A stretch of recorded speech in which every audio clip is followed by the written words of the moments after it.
ॐ सहना भवतु सहनौ भुनक्तु सह वीर्यङ्करवावहै तेजस्विनावधीतमस्तु मा विद्विषावहै। ॐ शान्ति शान्ति शान्तिः। ॐ पूर्णमदः पूर्णमिदं पूर्णात् पूर्णमुदच्यते पूर्णस्य पूर्णमादाय पूर्णमेवावशिष्यते। ॐ शान्ति शान्ति शान्तिः। श्रुतिस्मृतिपुराणानाम् आलयं करुणालयं नमामि भगवत्पादं शङ्करं लोकशङ्करं शङ्करं शङ्कराचार्यं केशवं बादरायणं सूत्रभाष्यकृतौ वन्दे भगवन्तौ पुनः पुनः। ईश्वरो गुरुरात्मेति मूर्तिभेदविभागिने व्योमवद्व्याप्तदेहाय दक्षिणामूर्तये नमः। नमः श्री शंकरानंद गुरुपादाम्बुजन्मने सविलास महामोह ग्राहग्रासैक कर्मणे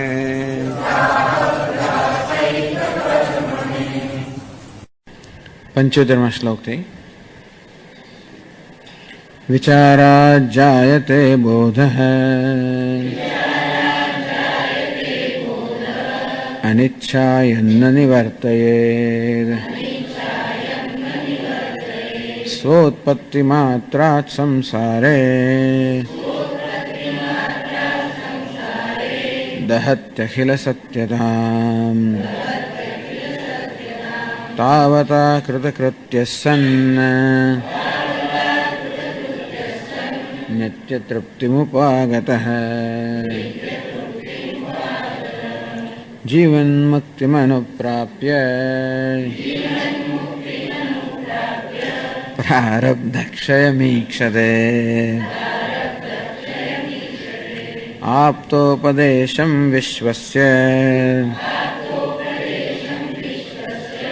श्रद्धालुरविचारयन् चिन्तयेत् प्रत्ययैरन्यैः अनन्तरितवृत्तिभिः यावच्चिन्त्यस्वरूपत्वात् अभिमानस्वस्य जायते तावद्विचिन्त्य पश्चाच्च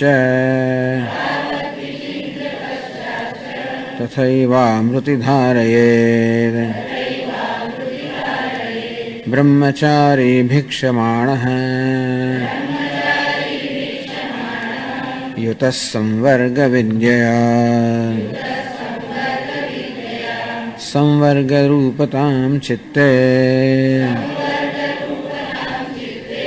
धारयित्वा ह्यभिक्षत।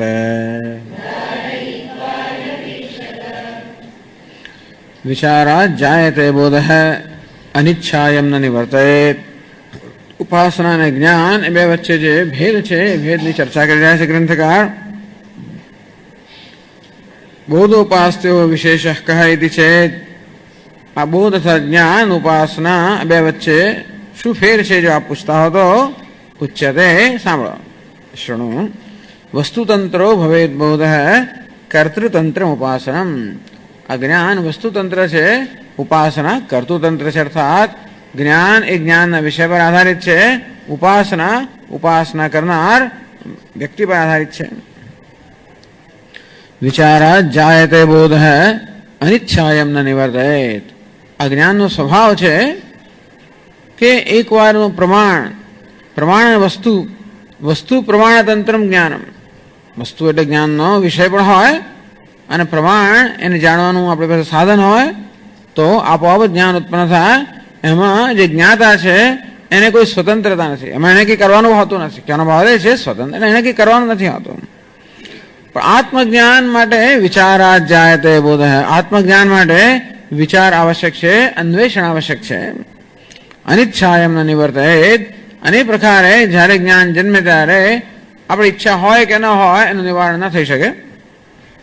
સ્વોત્પત્તિ માત્રા સંસારે દહત અખિલ સત્યતા. વળી અજ્ઞાન કેવું છે, પોતાની ઉત્પત્તિ માત્રથી આ સંસારમાં જે કઈ સત્યતા છે એનો નાશ કરે છે. અર્થાત એ સંસારનું મિથ્યાત્વ અને આત્માનું સત્યત્વ પ્રગટ કરનારું જ્ઞાન છે. તેથી જે બધું દુઃખ જન્મ્યું એ બધું જ મિથ્યા કારણમાંથી જન્મ્યું. ભગવાન એ જ કહે છે, ના સતો વિદ્યતે ભાવ ન અભાવ વિદ્યતે સતઃ ઉભયોરપી દુષ્ટોંત ત્વનયોસ તત્વદર્શિભિ. જે અસત છે અર્જુન ક્યારે હતું જ નહીં અને સત છે એનો ક્યારે પણ નાશ થઈ જ ના શકે. માટે તને શોક ઉત્પન્ન કરનારા આ બધા જે પદાર્થો છે, જે વ્યક્તિઓ છે, જે કંઈ છે એ બધા ખરેખર તો અસત છે. એ હોવાના કારણે એ શોક કેમ ઉત્પન્ન કરી શકે? એમ કરીને જ્યારે મિથ્યા વસ્તુનો મિથ્યાત્વ જાણીએ ત્યારે પછી એ કોઈ શોક ઉત્પન્ન ના કરી શકે. દહતી અખિલ સત્યતા. આ સંસારમાં જે કે સત્યતા છે એનો તત્ક્ષણ નાશ કરી નાખે છે. તાવતા કૃતકૃત્ય સન નિત્ય તૃપ્તિ ઉપાગત. તાવતા એ જ્ઞાન માત્રથી જ કૃતકૃત્ય સન આ મનુષ્ય કૃતકૃત્ય બને છે. નિત્ય તૃપ્તિ ઉપાગત નિત્ય તૃપ્તિને પ્રાપ્ત કરે છે. જીવન મુક્તિ અનુપ્રાપ્ય પ્રારબ્ધ ક્ષયમીક્ષતે. જીવન મુક્તિને પ્રાપ્ત કરીને બસ આ પ્રારબ્ધના ક્ષયની રાહ જોઈ રહ્યો છે. આ જ્ઞાનનું સ્વરૂપ કહ્યું. આપતોપદેશમ વિશ્વસ્ય શ્રદ્ધાલુ અવિચારયન. ઉપાસનાનું સ્વરૂપ કહે છે. આ વિચારની કોઈ આવશ્યકતા નથી. શ્રદ્ધા વિશ્વસ્ય આપતોપદેશમ વિશ્વસ્ય. આપ્ત અર્થાત જે આચાર્ય ગુરુજી જેના પર વિશ્વાસ શ્રદ્ધા છે એ જયારે ઉપદેશ આપે ત્યારે વિશ્વસ્ય એના પર વિશ્વાસ રાખીને શ્રદ્ધાલુ અવિચારયન. ઉપાસક કેવો છે? શ્રદ્ધાળુ છે, ભક્તિભાવ વાળો છે, શ્રદ્ધા વાળો છે. શ્રદ્ધા ક્યારે હોય? જે વિષયનું જ્ઞાન નથી અને છતાં પણ અર્થાત જેને આપણે જોયું નથી કે આપણે અનુભવ્યું નથી અને છતાં પણ આપણે એને સાચું સ્વીકાર લઈએ. શ્રદ્ધા આસ્તિક્ય બુદ્ધિ કે છે, જોયું નથી છતાં પણ છે એમ સ્વીકાર લઈએ છીએ. કેમ? કારણ કે આપણને આપતા એટલે જે વિશ્વસનીય છે એમના વચન દ્વારા આપણે આવો વિશ્વાસ છે કે હા ભલે મેં નથી જોયું, બદ્રીનાથ આ રસ્તે જવાય હું ગયો નથી છતાં પણ એના વચનનો વિશ્વાસ છે તો કે હા આ રસ્તો સાચો છે, આ દિશામાં બદ્રીનાથ છે. આ પ્રકારનો સ્વીકાર આપણો અનુભવ નથી છતાં પણ એનો સ્વીકાર અને શ્રદ્ધા કહેવામાં આવે છે.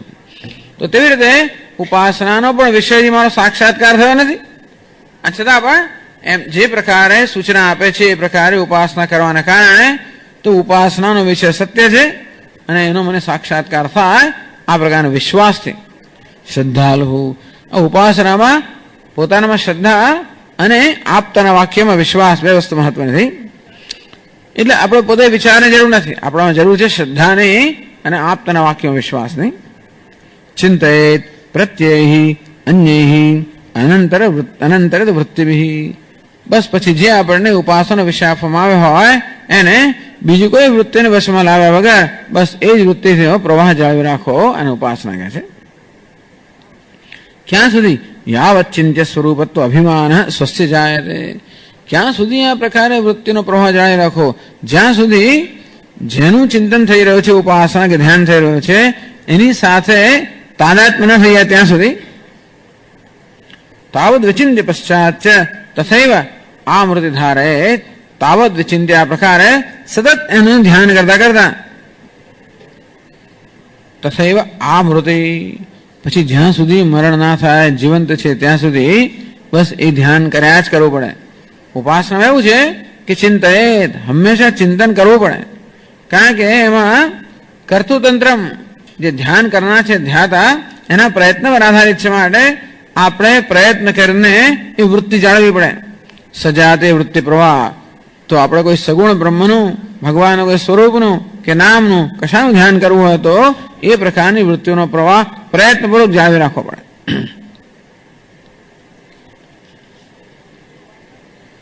તો કેવી રીતે ઉપાસક પોતાના જે ધ્યેય વિષય છે એની સાથે કેવી તદ્રુપતા પ્રાપ્ત કરે છે એનું ઉદાહરણ આપ્યું. બ્રહ્મચારી ભિક્ષમાણ યુત સમગ્ર વિદ્યા. કોઈ સમગ્ર વિદ્યાની ઉપાસના કરનારો બ્રહ્મચાર્ય છે, પ્રાણ વિદ્યાની ઉપાસના કરનારો કે હું પ્રાણ છું, સંવર્ગ છું, બધાને ગળી જનાર પ્રાણ હું છું. આ પ્રકારે એટલે પ્રાણના અનેક બધા ગુણો છે.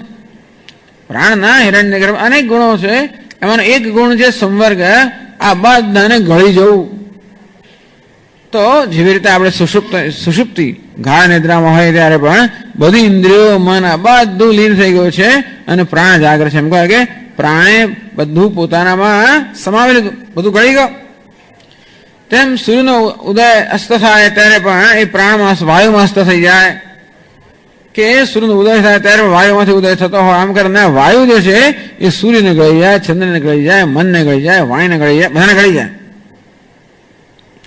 તો આ પ્રકારે વાયુનો એક ગુણ સંવર્ગ. બસ આ પ્રકારે ઉપાસના કરે. હું સંવર્ગ સ્વરૂપ વાયુ છું. આ પ્રકારની ઉપાસના કરનાર કોઈ બ્રહ્મચારી ભિક્ષા માંગવા માટે આવ્યો અને એને એટલે સમર્ગુતામ ચિત્તે ધારયિત્વા અહીંયા ભિક્ષા, એ ભિક્ષા માંગતો ત્યારે પણ હું સંવર્ગ સ્વરૂપ વાયુ છું. આ પ્રકારે અભિમાન સાથે એ ભિક્ષા માંગતો હતો. એટલે ગ્રંથકાર અહીંયા આગળ ઉપનિષદમાંથી, શાસ્ત્રમાંથી આ પ્રકારે પ્રમાણ આપ્યું કે કેવી રીતે આ વસ્તુનો ત્યાં આગળ આપણને રિપોર્ટ કરવામાં આવશે. શ્રુતિ આપણને આ વસ્તુ કહે છે કે જો આ રીતે થયું હતું. હવે આગળ કહે છે આ અમૃતિ ધારણે નિમિત્તમ દર્શયન ઈચ્છાયમ ન નિવર્તયેદ યુક્તાદ બૌદ્ધ ધર્માદ વૈલક્ષણ્યમાહ. કે આ ઉપાસના એવી છે કે મરણ સુધી, જ્યાં સુધી જીવંત હોઈએ ત્યાં સુધી આપણે એ વૃત્તિ ધારણ કરવી પડે. જ્ઞાન એવું છે કે આપણે ઈચ્છીએ કે ના ઈચ્છીએ તો પણ એ જન્મે એને ધારણ ના કરવું પડે. એ ભેદ બતાવશે બંને વચ્ચેની વિલક્ષણતા. જ્યારે ઉપાસના છે, ધ્યાન, એ આપણે કર્યા જ કરવું પડે, એ વૃત્તિ સતત જાળવવી પડે. તો એ પ્રકારે 80મા શ્લોકમાં કહે છે પુરુષસ્યેચ્છયા કર્તુમ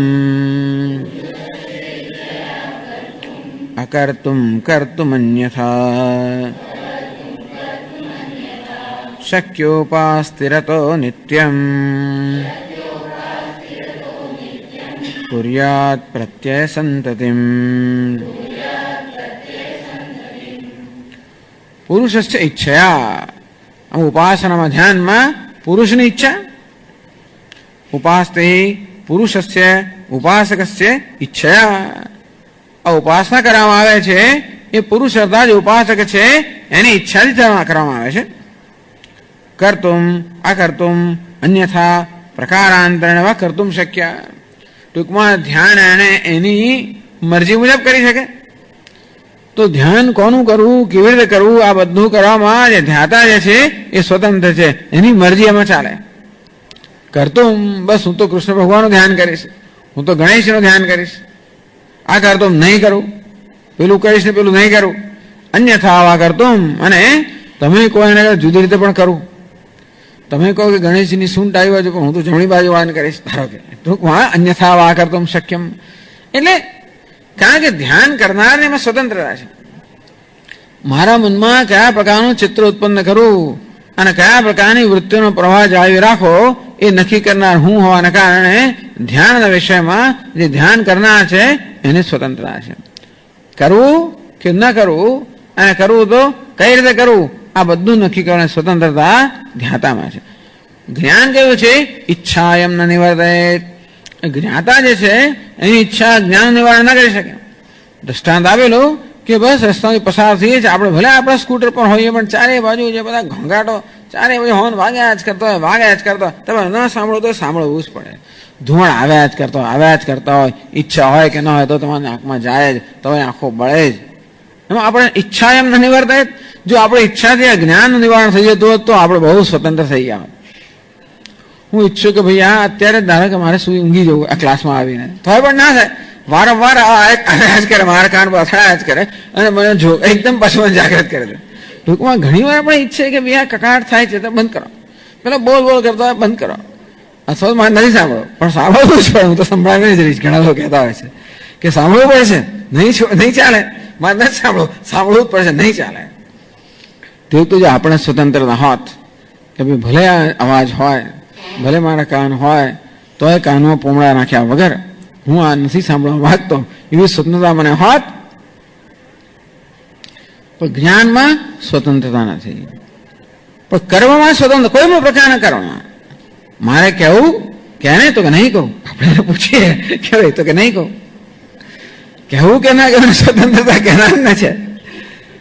કર્મમાં સ્વતંત્રતા છે, કહેવું કે ના કહેવું કે જેમ ફાવે એમ કહેવું. ટૂંકમાં આ બધા પ્રકારે સ્વતંત્રતા કર્મ કરનાર છે. કર્મમાં કર્તાની સ્વતંત્રતા છે, જ્ઞાનમાં કર્તાની સ્વતંત્રતા નથી. એ ધ્યાતાની આજનો હેતુ છે. શક્યા ઉપાસ્તે કર્તુમ શક્યા અકર્તુમ શક્યા અન્યથા વા કર્તુમ શક્યા. ઉપાસ્તે એટલે ઉપાસના એટલે કે ધ્યાન આપણે કરી શકીએ કે ન કરીએ, કે જે તો યોગ્ય લાગે એ રીતે કરીએ. આ પ્રકારની સ્વતંત્રતા હોવાના કારણે અતઃ એટલા માટે આ મૃતિ મરણ થાય ત્યાં સુધી, જીવીએ ત્યાં સુધી કુર્યાત પ્રત્યય સંતતિમ. પ્રત્યય સંતતિમ, સંતતિ એટલે પ્રવાહ, એ જ પ્રકારની સંતતિ, એ પ્રકારના પ્રવાહને જાળવી રાખવો જોઈએ. નહીતર જતું રહે. ધ્યાને તો એમાં પ્રયત્ન જોઈએ, જપમાં પ્રયત્ન જોઈએ, ધ્યાનમાં પ્રયત્ન જોઈએ. અતઃ પુરુષસ્ય ઈચ્છાધીનત્વાત. આ જ્ઞાન પુરુષની ઈચ્છાને અધીન નથી, ત્યારે ધ્યાન પુરુષની ઈચ્છાને અધીન હોવાના કારણે ઉપાસનમ સર્વદા કુર્યાત. ઉપાસના અર્થાત આ સજાતે વૃત્તિ પ્રવાહ છે, સર્વદા કુર્યાત, સતત કરવું જોઈએ. એવમ સદા ચિંતન કેમ ભવતી. સતત એટલે યોગ શાસ્ત્ર કહે છે દીર્ઘકાલ નૈરંતર્યમ, દીર્ઘકાળ સુધી થવું જોઈએ, નિરંતર થવું જોઈએ. આદરેણ, આદર એટલે કે ઉત્સાહપૂર્વક અથવા તો ભક્તિપૂર્વક થવું જોઈએ. એવમ સદા ચિંતને કેમ ભવતી. તો ઘણા લોકોનું એ પ્રકારનું જ એમનો માનસ એ પ્રકારનો હોય છે કે એ લોકોના ધ્યાનમાં જ રુચિ હોય. ઘણા લોકોને જ્ઞાનમાં રુચિ. હવે અભિજાતના તો કે દરેકનું મન જુદા પ્રકારનું હોય ને, એની રુચિ જુદા પ્રકારની હોય.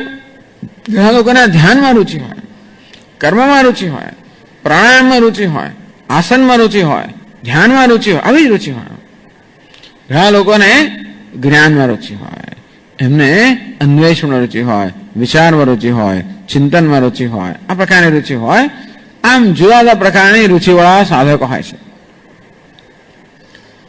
તો અહીં જેને ધ્યાનમાં રુચિ છે એવા સાધક માટે કહેવામાં આવી રહ્યું છે કે જો જ્ઞાન ન થતું હોય, આગળ શરૂઆતમાં જ કહેવામાં આવ્યું કે શાસ્ત્રોનું શ્રવણ વગેરે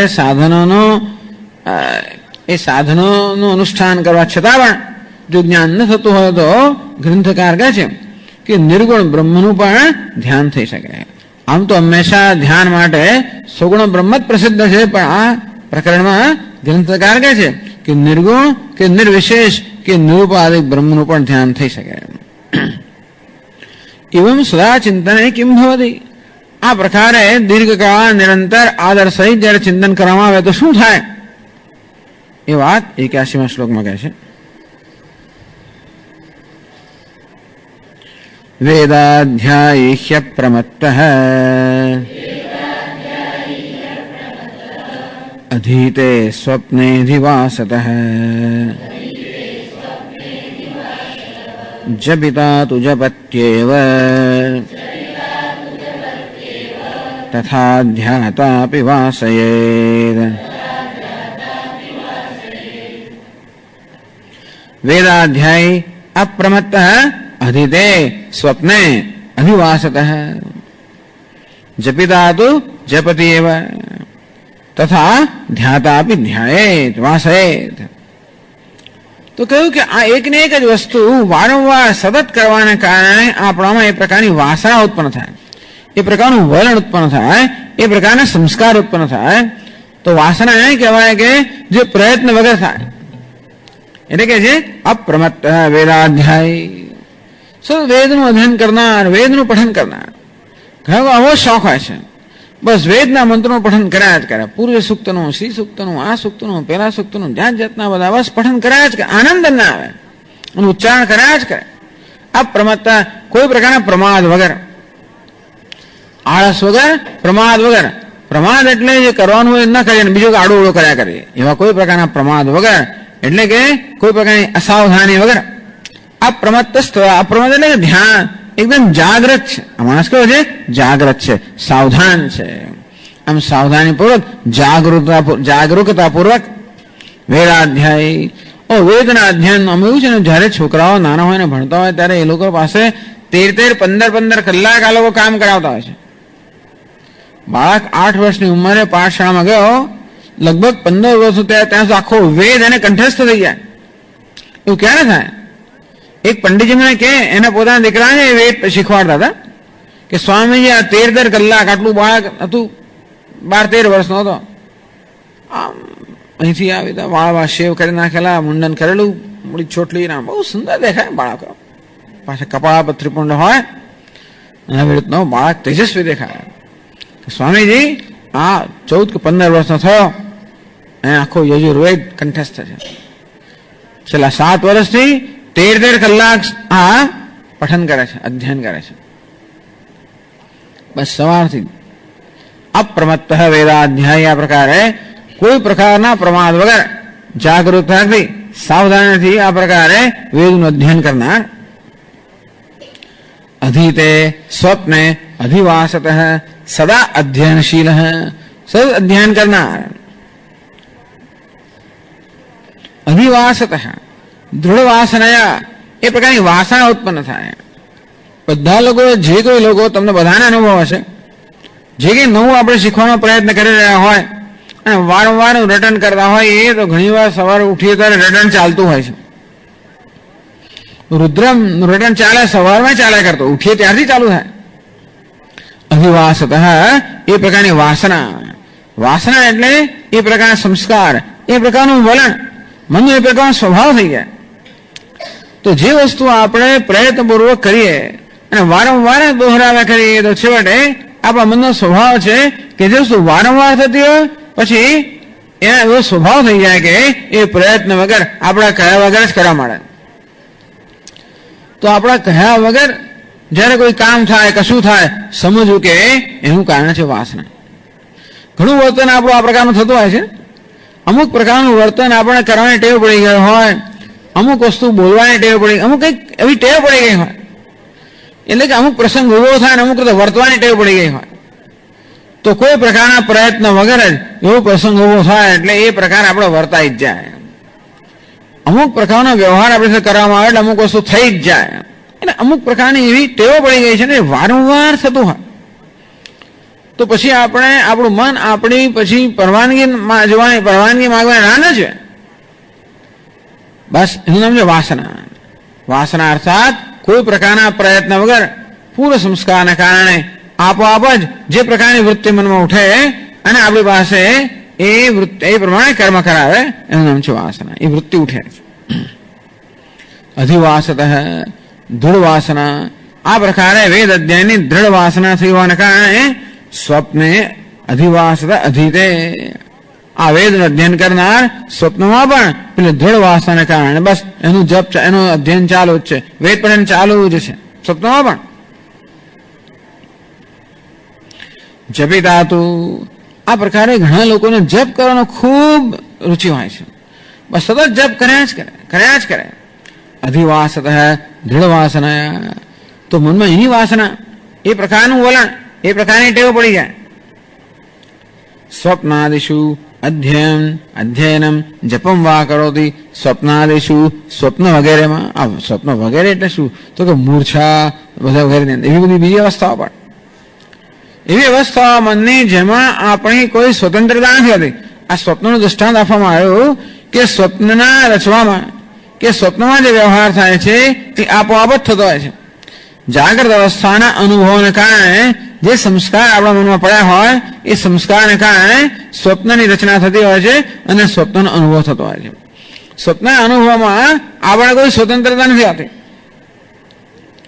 એવું કે મને સ્વપ્ન મેં જોયું, બરોબર છે, પણ એટલે એવું નથી કે હું સ્વપ્ન રચના કરું છું. આપણે કહીએ ખરા કે હું સ્વપ્નની રચના કરું છું, પણ ઈશ્વર જેમ જગતની રચના કરે એમ આપણે સ્વપ્નની રચના નથી કરતા.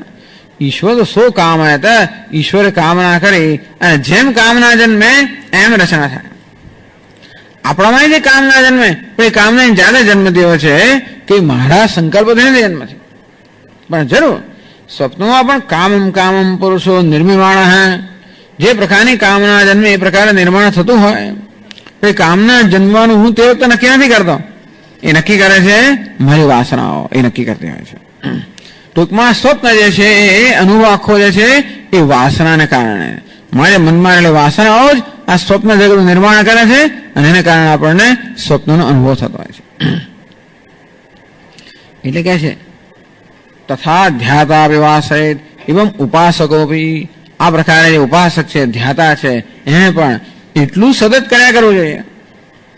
વાસના દાઢ્યાત, બસ એને પણ એ પ્રવૃત્તિનો પ્રવાહ મનમાં એવો જાળવી રાખવો જોઈએ સતત કે છેવટે પોતાના પ્રયત્ન વગર જ એ પ્રવાહ જળવાઈ રહે.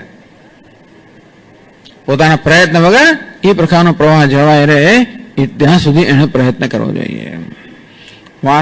વાસના દાઢ્યાત સ્વપ્નાદોપી ધ્યાયિત ઇત્યર્થ. તો એની વાસનાની દૃઢતાને કારણે સ્વપ્ન વગેરે અવસ્થાઓની અંદર પણ, એટલે મૂર્છા વગેરે પણ આપણને કોઈ સ્વતંત્રતા નથી, એટલે સ્વપ્નાદિશું મૂર્છા વગેરે અવસ્થાઓની અંદર પણ એને ધ્યાન એ પ્રકારે થઈ જશે ત્યાં સુધી. એટલે આ સ્વભાવ છે મનનો, મનના સ્વભાવનો ઉપયોગ કરવામાં આવે છે બંને. એટલે સ્વભાવ, મનના સ્વભાવનો આપણે આ ધ્યાન વસ્તુ બહુ સુંદર છે ખરેખર. ભારતની અંદર આ એક આ ધ્યાન આખી પ્રક્રિયાનો ઉદ્ભવ ભારતમાં થયો યોગશાસ્ત્રમાં, કે આપણે આપણી મરજીથી આપણા મનને એ પ્રકારનો વ્યવસાય આપીએ જે આપણે ઈચ્છીએ છીએ કે મને કરવો જોઈએ. જે પ્રકારનો વ્યવસાય મારા મન વડે થવો જોઈએ એવું ઈચ્છતો હોઉં એ પ્રકારનો વ્યવસાય હું મનને આપું પ્રયત્નપૂર્વક, ત્યાં સુધી કે છેવટે મન એ સ્વયં એ પ્રકારનો વ્યવસાય કરવા માંડે. કારણ કે મન જે છે એ વાસનાથી ચાલતું હોય છે. અને એથી ચાલો જે પ્રકારની વાસના છે એને કારણે આપણે જે છીએ તે છીએ વાસનાને કારણે. પરંતુ આનો હવે આ ધ્યાન વગેરેનો એનો હેતુ એ છે કે આપણે આપણી ઈચ્છિત વાસના ઉત્પન્ન કરીએ. જેવું મન તેવો માનવી અને જેવી વાસના તેવું મન. અને માટે આપણે કેવા છે, જેવી આપણી વાસનાઓ તેવા આપણે. તો કેવી રીતે વાસનામાં પરિવર્તન લાવવું, એના માટે આપણે ઈચ્છિત વિચાર પદ્ધતિ કે વિચારનો પ્રવાહ આપણે પોતે મનમાં સ્થાપિત કરીએ. આપણો ઈચ્છિત વિચાર પ્રવાહ આપણે મનમાં સ્થાપિત કરીએ. આપણે ઈચ્છિત વિચાર કરીએ. આપણું મનને ગમે તે પ્રકારના વિચાર કરવાનો ટેવ હોય, પણ આપણે એમાં પ્રયત્નપૂર્વક ઈચ્છા પ્રમાણેનો પ્રવાહ આપણે એમાં સ્થાપિત કરીએ અને પ્રયત્નપૂર્વક મનને પાછું લાવે. અભ્યાસ તો કાઉન્તે વૈરાગ્ય છે ગૃહ્યતે. પેલી જૂની વાસનાને કારણે મન વળી પોતાના જૂના વિચાર પ્રવાહ ભાગી જાય, પાછું ન લાવો, પાછું ભાગી જાય, પાછું લાવો, પાછું ભાગી જાય, પાછું લઈ આવો. એમ કરીને મારી ઈચ્છા પ્રમાણેનો વિચાર પ્રવાહ જ્યાં સુધી મન ન કરે ત્યાં સુધી હું પ્રયત્ન કર્યા જ કરું. એનું એવું કહેવામાં આવ્યું અધિવાસત વાસના દાઢ્યાત. એ જ કહે છે આ વસ્તુ 82મા શ્લોકમાં છે સ્વપ્નાદોપી ધ્યાન અનુવર્તને કારણમાં. એવું કેમ? સ્વપ્ન વગેરે અવસ્થાઓની અંદર પણ આ ધ્યાનની અનુવૃત્તિ થાય જ, એનું શું કારણ છે એ 82મા શ્લોકમાં સમજાવે છે.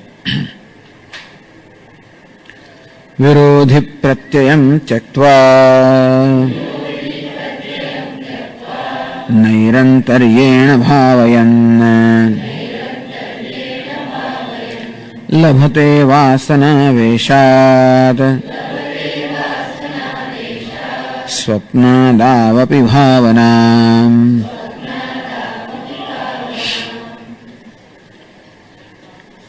વિરોધિત પ્રત્યમ તત્વા હમણાં કહ્યું તે પ્રમાણે અભ્યાસ કાઉન્તે વૈરાગ્ય છે ગૃહ્યતે. અભ્યાસ એટલે જયારે આપણા મનમાં કોઈ વિરોધી પ્રત્યય જન્મે, જે પ્રત્યયનો પ્રવાહ હું જાળવી રાખવા માંગુ છું એનો વિરોધી પ્રત્યય જન્મે, વિરોધી પ્રત્યમ તત્વા સાવધાનીપૂર્વક એ વિરોધી પ્રત્યેનો ત્યાગ કરે ને, વૈરાગ્ય દ્વારા ત્યાગ કરે, દોષ દર્શનથી ત્યાગ કરે, નૈરંતરીય ભાવન, આપણે જે પ્રત્યે જાળવી રાખવા માંગીએ છીએ એ પ્રત્યે નૈરંતરીય ભાવન, તો ભાવના ધ્યાન, ટૂંકમાં નિરંતર આ પ્રકારની ભાવના જાળવી રાખવી. લભતે વાસનાવેશાદ, વાસનાવેશાદ સંસ્કાર પાટવાદ. વાસના આવેશ એટલે દૃઢતા, આ વાસનાવેશાદ વાસના સંસ્કાર પાટવાદ. વાસના એટલે સંસ્કારનો પાટ, પટુતા, પટુ એટલે પારંગતતા એમ કહેવાય, અથવા તો નિપુણતા અથવા દ્રઢતા.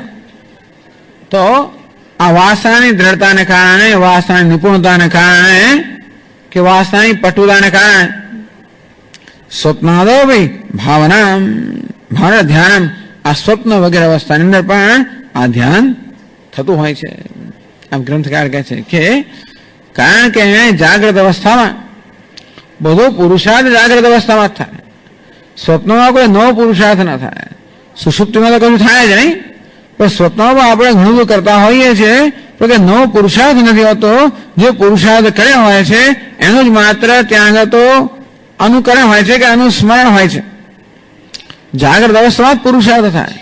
એ જાગ્રત અવસ્થામાં પ્રયત્નપૂર્વક ઈચ્છિત, એટલા માટે કહેવામાં આવે છે કે જે વિરુદ્ધ પ્રત્યય પ્રત્યે વૈરાગ્ય અને ઈચ્છિત પ્રત્યય પ્રત્યે રાગ, આમ જે પ્રત્યે જવા માંગે છે એના પ્રત્યે રાગ, એટલા માટે રસ જો હોય, ટૂંકમાં જેનું આપણે ધ્યાન કરવા માંગીએ છીએ એમાંથી આપણે આનંદ આવતો હોય, એ ધ્યાનના વિષયમાં આપણે પ્રેમ હોય અને ચિંતન કરવાનું ગમતું હોય, બસ તો બહુ સરસ. આમ આપણે જેમ ધ્યાન કરવાનું છે, ધ્યાન કરવાનું આપણે ગમતું હોય, એમાં આપણે આનંદ આવતો હોય, એમાં રસ હોય, તો પછી ભલે ને આપણા મનને બીજી બધી વસ્તુમાં રસ હોય, એ રસને કારણે આપણું મન બીજી બધી વસ્તુમાં ભાગી જાય ધારો કે, તો પણ આ રસને કારણે આપણે વળી પાછું લાવીએ. રસ નથી હોતો, ધ્યાન નથી થતો.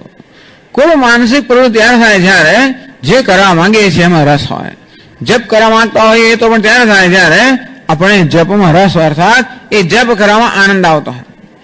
પૂજા હોય, જપ હોય, ધ્યાન હોય, પઠન હોય, સ્તોત્ર જે કંઈ હોય એ ત્યારે થાય જ્યારે આપણને એ કરવામાં રસ પડતો હોય, અર્થાત એ કરવામાં આનંદ આવતો હોય. ન આવતો હોય તો પછી આપણે મારી મચીને પ્રયત્ન કરવું જોઈએ. એમ કરતા કરતા કોઈક દિવસ આનંદ આવશે એવી અપેક્ષા આપણે કરીએ પ્રયત્નપૂર્વક. એટલે આપણે બા છોકરાને કહીએ કે 11 વાર ગાયત્રી બોલી જાય, પેલો ઉભો રહે, જેમ નાયા પછી ટુવાલ પહેરેલો છે અને ઉભો રહે, તરત પતી ગયો. હવે ઈચ્છે કે એમ કરતા કરતા કઈક વળી એનામાં કઈ જન્મ છે. એટલે રસ ના હોય તો ન કરવો એવું હેતુ નથી, પણ ભાવ એ છે કે આપણને વારંવાર વિક્ષેપ પડતો હોય છે અને આપણા ચિત્તને એકાગ્ર કરવામાં મુશ્કેલી પડતી હોય છે. એનું કારણ છે રસનો અભાવ. જે કરવા માંગીએ છીએ એમાં રસ નથી, એ આનંદ નથી આપતો. એ ચિંતન કરવામાં મનને આનંદ નથી આવતો. એના પ્રયત્નપૂર્વક મનને એમાં જોતરવું પડતું હોય છે અને આનંદ ના આવતો હોય છતાં એને કરાવીએ એટલે પછી જેમ કોઈ બાળક હોય ને ગમતું ના હોય ભણવાનું, અને તો આપણે એને ભણવા બેસાડે કેવું થાય, એ જોતરવો જ પડે. પેલા બહાર જતા રહ્યું છે, પકડીને બેસાડવો પડે, ઘણી વાર બાંધી દે થાંભલા સાથે, બેસ, એવું કરવું પડે. અને તે રીતે મનને પણ જોતરવું પડે જ્યાં સુધી એને એમાં રસ ન જાગૃત થાય ત્યાં સુધી. એટલા જ માટે આપણે જે કરતા હોઈએ એ વસ્તુને રસપ્રદ બનાવવી જોઈએ. પૂજા આપણે થાય એવું ઈચ્છીએ તો પૂજાને રસપ્રદ બનાવવી જોઈએ, જપને રસપ્રદ બનાવવો જોઈએ, જે હોય એને રસપ્રદ બનાવવું જોઈએ. એટલા જ માટે આપણને ઉપાસના માટે કેટલા બધા સ્વરૂપ આપવામાં આવ્યા. દરેકની અંદર દરેકને જુદો પ્રકારનો રસ હોય. કોઈને ભગવાનના શણગાર હોય ગમતો હોય તો એ પ્રકારના ભગવાન, કોઈને ભગવાનનું બીજું કંઈ જે કંઈ ગમતું હોય, કોઈને લોકોને બસ અસંગતા ગમે, શિવજી જ ગમે, લોકોને અસંગ, ચાલો એ ટૂંકમાં જે પ્રકારના ગુણ આપણને ગમતા હોય એવા ગુણ ધરાવનારું જે સ્વરૂપ હોય એમાં આપણે રસ પડે. નૈરંતરીય ભાવન, આ પ્રકારે નિરંતર ભાવના કરતા કરતા વાસના આવેશાત, આ વાસનાની દ્રઢતાને કારણે સ્વપ્નાદો ભાવના લભતે, સ્વપ્ન વ્યવસ્થામાં પણ ભાવના કે ધ્યાન એ પ્રાપ્ત કરે છે.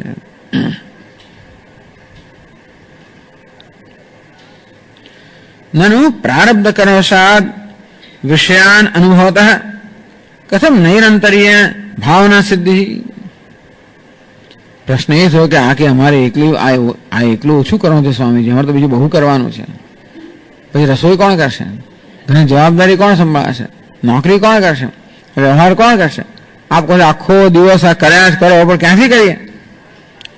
પ્રારબ્ધ કર્મવશાદ, અમારા પ્રારબ્ધ કર્મને કારણે જીવનમાં જે પ્રકારની પરિસ્થિતિમાં મુકાયા હોઈએ એ પરિસ્થિતિમાં જે વ્યવહાર કરવાનો હોય વ્યવહાર કરવો પડે. વિષયાન અનુભવત, અંતેથી આ જગતના વિષયનો અનુભવ કરીએ, જગતની વ્યક્તિઓનો વિષયોનો જાત જાતની વસ્તુનો અનુભવ આપણે થયા કરતો. ટૂંકમાં એ બધી વસ્તુનો પણ આપણા પર એમાં ઉદ્દીપન આવ્યા કરતા હોય. તો તે રીતે આ જગતના બધા અનુભવોમાંથી પણ આપણા મન પર સતત કોઈને કોઈ પ્રકાર ઉદ્દીપન આવ્યા કરતા હોય. કથમ નૈરંતર્યેણ ભાવના સિદ્ધિ, તો આપ કહો છો એ પ્રકારે નિરંતર આ ભાવના કે ધ્યાનની સિદ્ધિ કેમ થઈ શકે?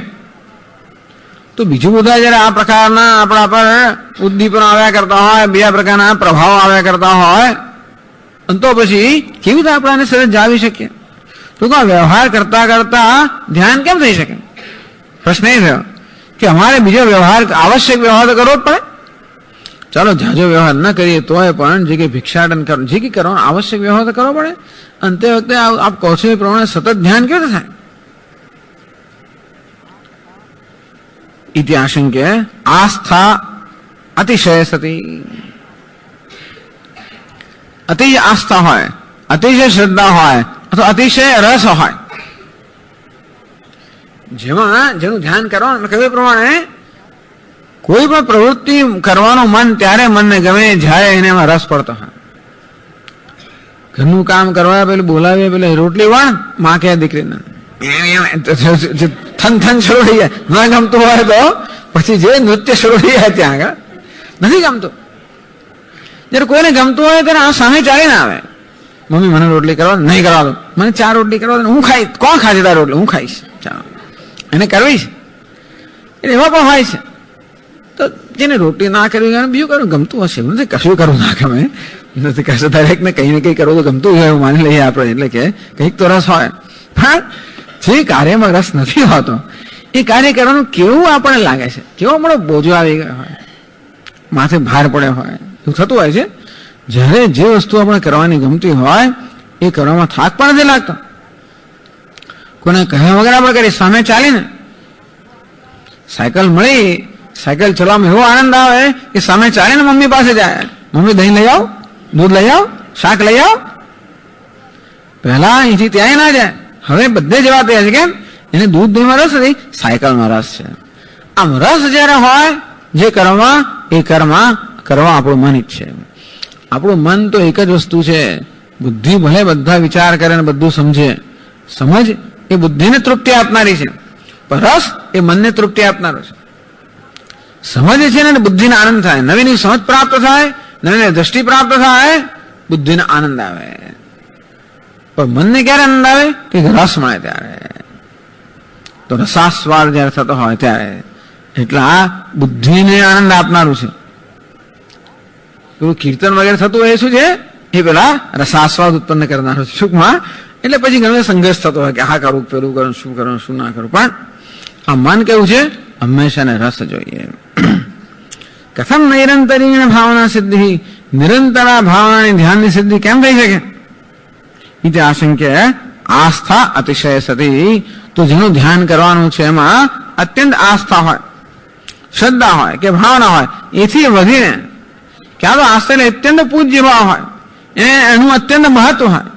બીજી એક વસ્તુ છે કે જે કરવાનું છે એ બહુ મહત્વના પ્રમાણે તો પણ થાય, પછી રસ ના પડતો હોય તોય થાય. લાગ્યું કે મહિના પછી પરીક્ષા આવે છે અને જો માર્ક્સ નહીં આવે તો રખડવું પડશે, 12માં માર્ક્સ નહીં આવે અને તો એન્જિનિયરિંગમાં એડમિશન નહીં મળે કે પેલામાં નહીં મળે ને તો પછી રખડવું પડશે. મહત્વનું છે, એના વગર નહીં ચાલે તો પણ થાય. તો ક્યાં તો મહત્વ બુદ્ધિ હોવી જોઈએ અથવા તો એમાં રસ હોવો જોઈએ.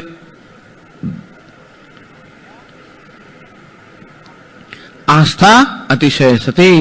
આ પ્રકાર અતિશય આસ્થા, એક દ્રઢ ભાવના હોય કે એ પ્રકારનો રસ હોય કે એમાં મહત્વ બુદ્ધિ હોય. વિષય વ્યસનીવત ભાવના સિદ્ધિ. જેમ વિષયમાં જેને વ્યસન હોય છે એ કેવું સતત વિષયોનું ચિંતન કર્યા કરતા હોય.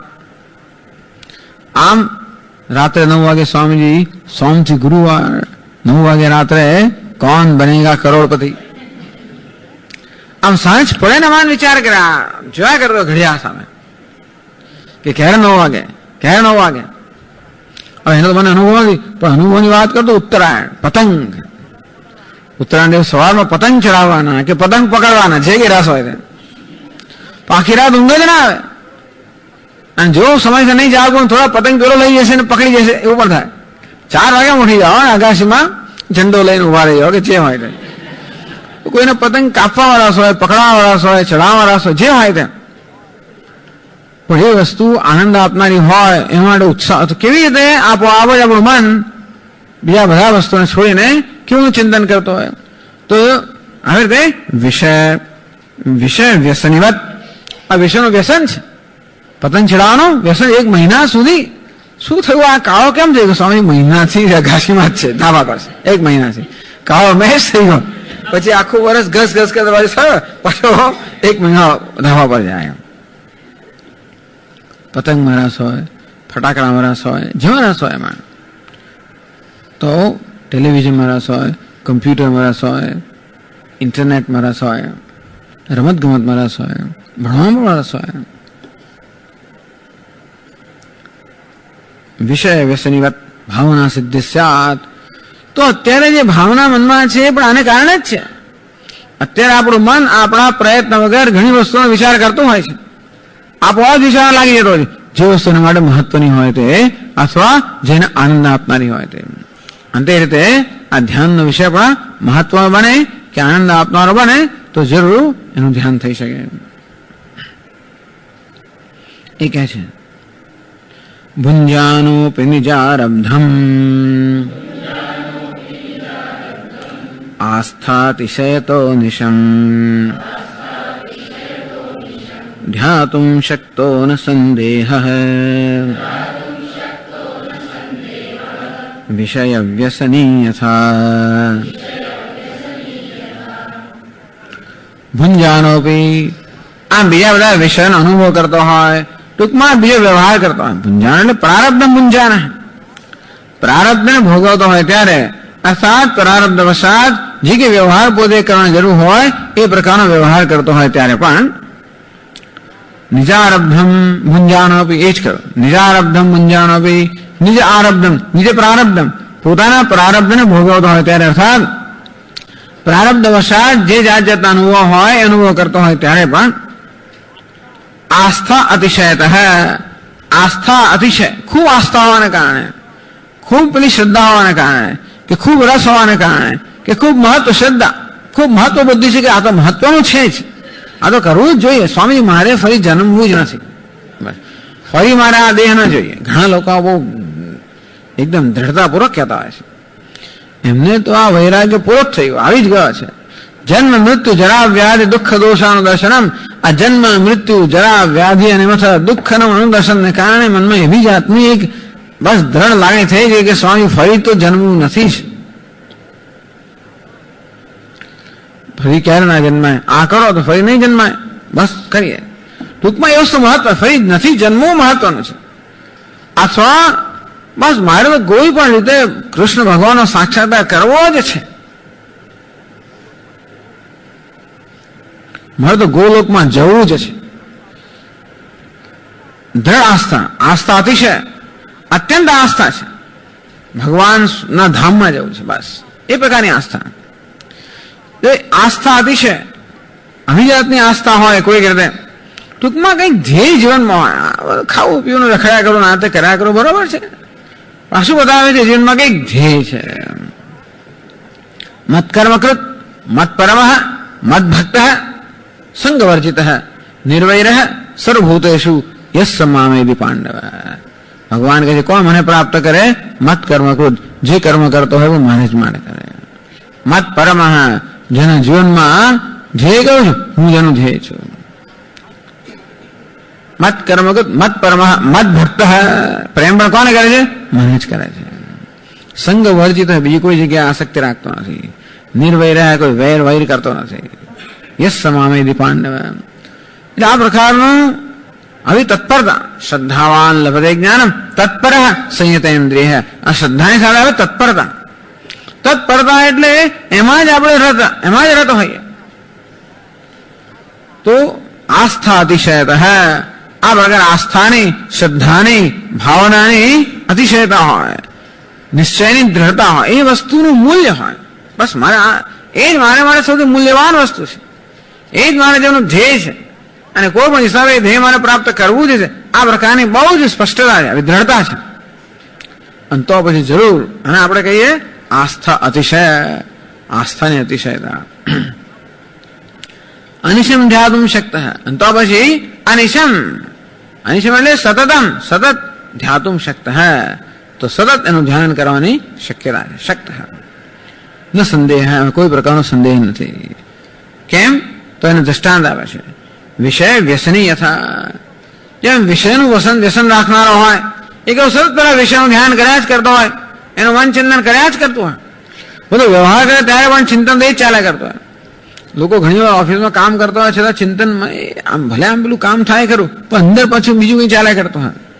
સાંજે મહેમાન આવવાના છે, સાંજે ફલાણું થવાનું છે, એનું અંદરની યોજના ચાલ્યા કરતી હોય. રવિવાર આમ કરવાનું છે, પેલી જગ્યાએ જવાનું છે, આમ છે. તો આપણે ઘણી જોઈએ છે ને કે ઘણી વાર અંદરનો પ્રવાહ ચાલ્યા કરતો હોય, બહાર પેલું કામ થયા કરતું હોય, અંદર પ્રવાહ ચાલ્યા કરતો હોય. એટલે કહે છે ગ્રંથકાર દ્રષ્ટાંતમાં આપે છે કે કેવી રીતે આપણા મનમાં આ પ્રકારની અતિશય આસ્થા હોય ત્યારે પ્રારબ્ધ વશાત આપણા જીવનના માણસ તો ખેતરમાં કામ કરે, મજૂર હતો, માલિક નતો, મજૂર હતો. એટલે એને તો પેલો ગાડી છે, ટૂંકમાં એને અમુક પગાર આપવાનો નક્કી કરીને રાખેલો. પણ એ ભગવાનનો મોટો ભક્ત હતો. અને રોજ જે એનો નિયમ ભગવાનની પેલી માનસ પૂજા કરવાની, બધું મગજમાં મનમાં એવું તાદૃશ છે, ભગવાનની પૂજા કરે, માણસ પૂજા કરવાની.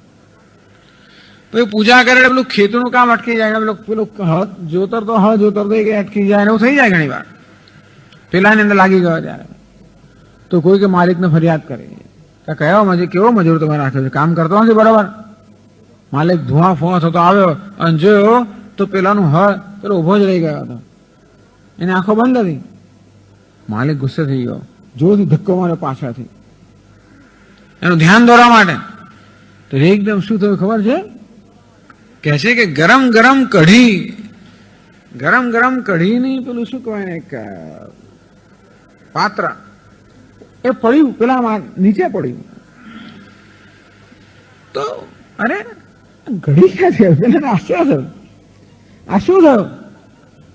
તો કે માફ કરો, પણ હમણાં ભગવાનની પૂજા કરી રહ્યો હતો ને ત્યારે ભગવાન નૈવેદ્ય ધરાવતો હતો, આ કઢી એમને પીરસતો હતો અને તો મને એકદમ વિક્ષેપ પાડ્યો. આવી બધી વાતો સંભળાતી હોય છે. અથવા તો બીજી પણ એક જાણીતી કથા છે કે એક શેઠજી કંઈક એક મોટું મંદિર બાંધી રહ્યા છે અને સોનાની ઈંટોનું મંદિર બાંધે. થોડેક દૂર એક ઝાડની એક સાધુ બેઠેલો. એમ તો પેલા હું પણ મંદિર બાંધું, માનસિક રીતે મંદિર બાંધે. જેમ ત્યાં ઈંટ મુકાતી જાય એના મનમાં પણ મંદિરમાં ઈંટ મુકાતી જાય. તાદૃશ જે પ્રકારનું ત્યાં ચાલતું હોય બહાર, એ જ પ્રકારની રચના એના મનમાં ચાલતી હોય. અને પછી દિવસ આવ્યો, પ્રાણ પ્રતિષ્ઠાનો દિવસ આવ્યો. પંડિતોને બોલાવવામાં આવે. શેઠજી એ બધા ખૂબ વિદ્વાન અને બહુ શુદ્ધ પંડિતો, સાત્વિક પંડિતોને બોલાવ્યા. મૂર્તિ બધી આવી ગયેલી, પ્રાણ પ્રતિષ્ઠાની બધી પ્રક્રિયા થઈ.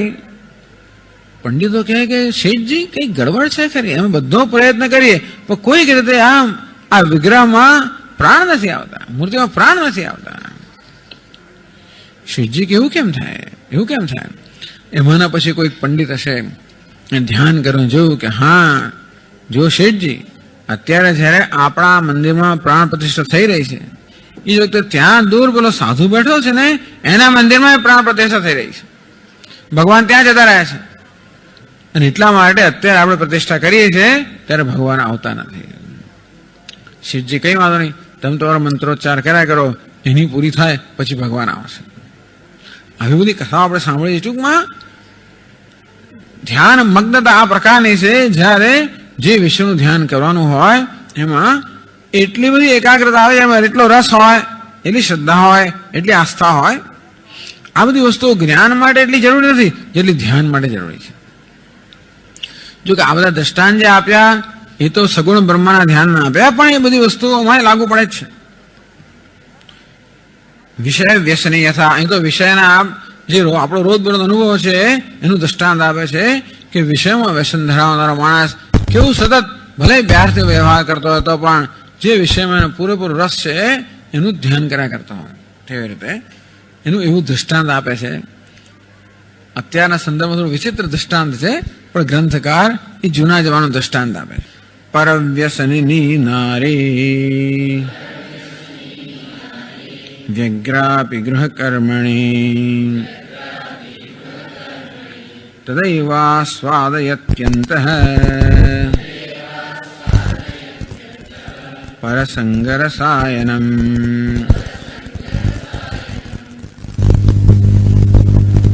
પરવ્યસની નારી આવું દ્રષ્ટાંત આવે છે.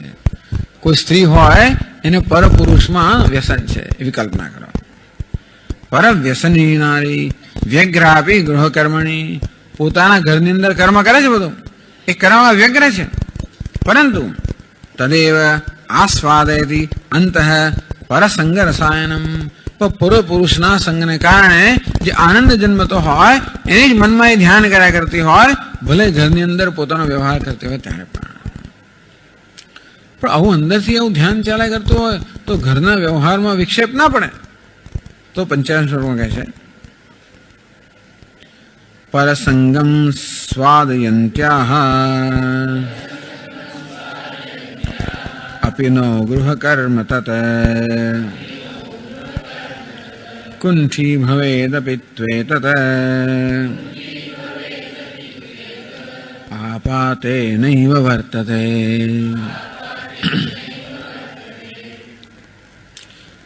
પરસંગમ સ્વાદયંત્યાહ, આ પ્રકારે પરપુરુષના સંગનો આસ્વાદ મનમાં માણતી હોય ત્યારે આપી નો ગૃહ કર્મ તત કુંઠી ભવે, તો પણ એનું જે ઘરનું કામ છે એમાં કુંઠી એટલે અટકી નથી પડતું.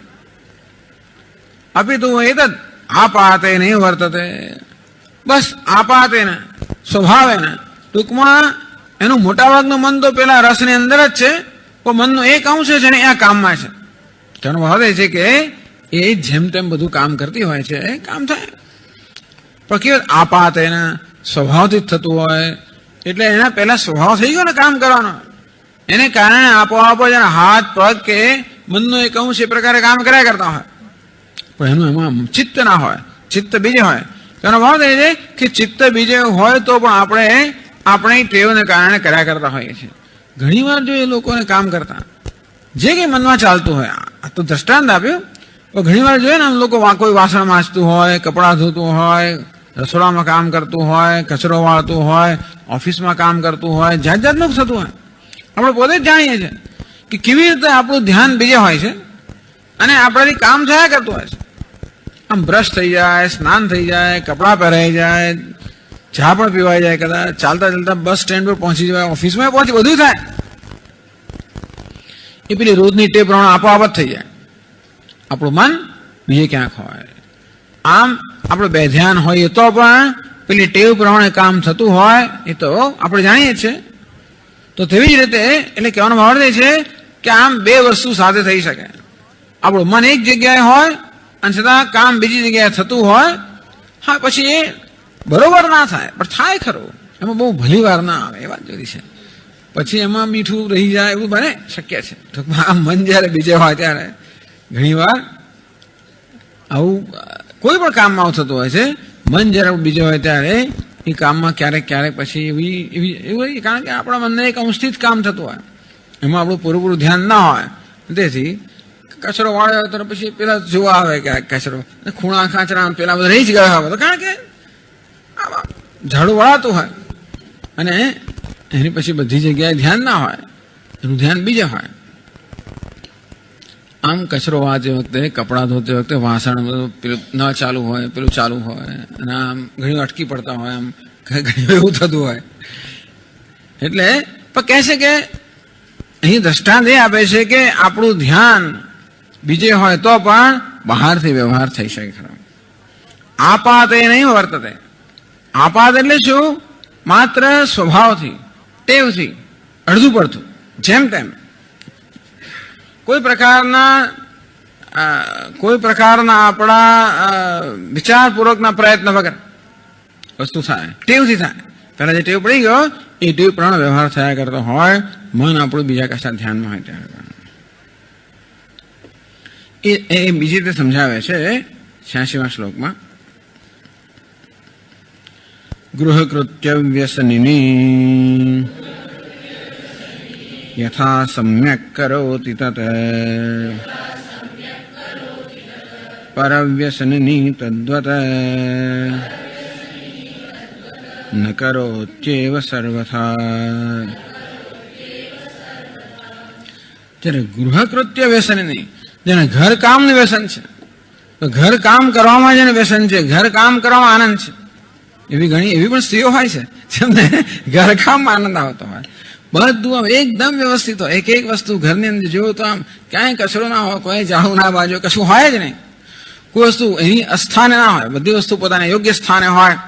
જ્યાં પણ જ કરતું હોય સવારથી. આ ઘરકામ એ વ્યસન, એને આનંદ આવે છે ઘણા લોકોને. ઘર એવું ચોખ્ખું રાખે, રસોડું એકદમ ચોખ્ખું હોય, બધી વસ્તુ એકદમ વ્યવસ્થિત જ હોય. બસ એ જ વસ્તુ એને આનંદ વિશે ટૂંકમાં એને બીજા કશા એ જ વસ્તુમાં રસ છે. એને વ્યસન કહેવામાં આવે છે. વ્યસન એટલે જે કરવામાં પણ આનંદ આવે ના વ્યસન. આપણે વ્યસની થઈ જાય એના વગર ના ચાલે. તો ગૃહકૃત્ય વ્યસનની, આમ ઘરનું કામ કરવામાં જેને વ્યસન છે. યથા સમ્યક કરો, એ સ્ત્રી કેવી રીતે સમ્યક કરોતી, એ કામ કેવી રીતે એકદમ સારી રીતે કરતી હોય છે. એનું પૂરેપૂરું મનેમાં હોય છે. માઇન્ડફુલનેસ એને કહેવાય. પૂરેપૂરું મનેમાં હોવાના કારણે વસ્તુ બરોબર વ્યવસ્થિત કરતો એની રીતે, એની વ્યવસ્થા જેમ જાણે છે તમારે, એટલે એવું પછી બરોબર કરે, એટલે પોતાને તો બરોબર કરે, એટલે પોતાની જે રીત હોય એ પ્રમાણે કરે. પણ ટૂંકમાં એને ઘરકામમાં વ્યસન હોવાના કારણે પોતાના પૂર્ણ મનથી એ પોતાનું કર્મ કરતી હોય છે. પેલું આપાત મનથી નહીં, જરા માત્ર આમ બે ધ્યાન પડે નહીં, પૂરેપૂરા ધ્યાનથી કરતી હોય. પરવ્યસનની તદ્વત ન કરોતી, તું પેલી પરવ્યસન નહીં, અન્યત્ર જેને વ્યસન છે એ કામ કરે છે એ જુદું, અને કામમાં જેને વ્યસન છે એ કામ કરે, એમાં બહુ આપ જમીનનો ફરક તો રહેવાનો છે. એમાં આસમાન જમીનનો તફાવત તો રહેવાનો, એમાં શંકા નથી. પણ કામ થાય ખરો, પણ આના જેવું ના થાય. તદ્વત ન કરો દેવ સર્વથા. અને તો જેવી રીતે આ ગૃહકૃત્ય વ્યસનની નારી કરતી હોય તેવી રીતે પેલી પર વ્યસનની ન કરી શકે. આ ધ્યાનનું દૃષ્ટાંત આપે છે. એ આગળ સમજાવે છે કે ધ્યાનમાં પીએ હોય ને તો વ્યવહાર કરતો હોય તો ખરો, તો પેલો ધ્યાતા પણ બધો વ્યવહાર કરતો હોય, ભગવાનનું ધ્યાન મનમાં કર્યા કરતો હોય, બહાર વ્યવહાર કરે ખરો, પણ માત્ર એનું મનનું એક અંશ જ વ્યવહારમાં છે. જેમ દ્રષ્ટાંત આવે ને કે ઓલી પનિહારી હોય સવારના પરમાં જતી હોય, એક બેડું ઉપર બીજું બેડું કાંખમાં ત્રીજું બેડું અહીંયા ચોથું એમ કરીને જતી હોય, અને પાણી ભરીને આવે, સામેથી બહેનપણી મળી બધું વાત કર્યા કરે. પેલું મનનો એક અંશ પેલામાં છે એટલે પેલું પડી નથી જતું. પેલું બેડું બરોબર ત્યાં આગળ એની જળવાઈ રહે છે. કેમ? એનું એક મનનો એક અંશ આમ બધી વાતો કર્યા કરતી હોય, રસથી કર્યા કરતી હોય, છતાં પણ એક અંશ મનનો હોવાના કારણે એ વ્યવહારમાં આંચ નથી આવતી. વ્યવહાર થાય છે. કહેવાનો વાદ એ છે કે વ્યવહાર કરવા માટે આ પૂરેપૂરું ધ્યાન હોવું આવશ્યક નથી. આપણા મનનો એક અંશ પણ ધ્યાનમાં હોય તો પણ વ્યવહાર થઈ શકે. અને આ રીતે આ ધ્યાન છે એ વ્યવહાર સાથે થઈ શકે. એ ગ્રંથકાર કહેવામાં કે હું કહ્યું ને કે સતત કરવું તો કે સતત કેવી રીતે કરીએ? આ વ્યવહાર કરવાનો હોય તો ધ્યાન સતત કરીએ કેવી રીતે? તો કે સતત થાય. એનું મને દ્રષ્ટાંત આપ્યું, એનું વિવરણ આગળ કરશે. ઓમ પૂર્ણમદ પૂર્ણમિદં પૂર્ણાત પૂર્ણમુદચ્યતે પૂર્ણસ્ય પૂર્ણમાદાય પૂર્ણમેવાવશિષ્યતે. ઓમ શાંતિ શાંતિ શાંતિ. શંકરં શંકરાચાર્યં કેશવં બાદરાયણં સૂત્રભાષ્યકૃતૌ વંદે ભગવन्तૌ પુનઃ પુનઃ. ઈશ્વરો ગુરુરાત્મેતિ मूर्तिभेदविभागिने व्योमवद्व्याप्तदेहाय दक्षिणामूर्तये नमः। ॐ शान्तिः शान्तिः शान्तिः। हरिः ॐ। श्रीगुरुभ्यो नमः। हरिः ॐ।